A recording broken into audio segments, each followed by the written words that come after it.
আসসালামু আলাইকুম ওস্তাদজি। ওয়ালাইকুম আসসালাম রহমতুল্লাহ। একই সলাতে একাধিক সুন্নত পালন করা যাবে কি?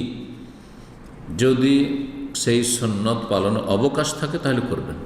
যেমন আত্মাহাত দুরুদের পরে বেশ কিছু সুন্নতি দোয়া আছে, তো একাধিক আপনি সুন্নত পালন করছেন।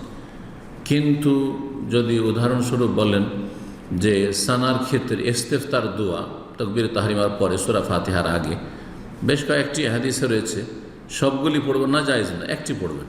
তবে বিভিন্ন সময় বিভিন্নটি পড়বেন। যেমন সুবহানাকা কখনো পড়লেন কোনো আপনার এতে সলাতে, আর কোনোটিতে পড়লেন আল্লাহ বাইত বানি, কোনোটিতে পড়লেন ইন্নী ওয়াজহাতু ওয়াজহি, এইভাবে। জি বলছেন যেমন প্রথম রাকাতে কবজির মধ্যে হাত বাঁধা। জি হ্যাঁ, রাকাত যখন ভিন্ন হয়ে গেল অসুবিধা নেই।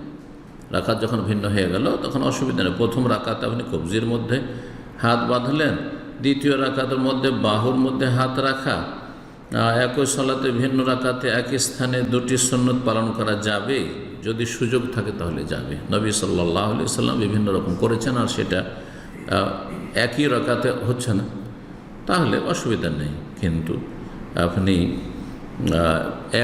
এক রাকাতেই শুধু সেই সুযোগটি আছে, আর সেখানে বিভিন্ন আমল করবেন। কী করে বিভিন্ন আমল করবেন একসাথে? জি যেমন রুকু সেজদাতে হ্যাঁ বেশ কিছু তসবিহ রয়েছে, সুতরাং সুবহান রাব্বিয়াল আযীম রুকুতে, সুবহান রাব্বিয়াল আলা সেজদাতে কখনো এইটি পড়বেন, কখনো অন্যগুলো পড়বেন, সুবহান কুদ্দুস রাব্বুল মালায়েকাতুর রূহ।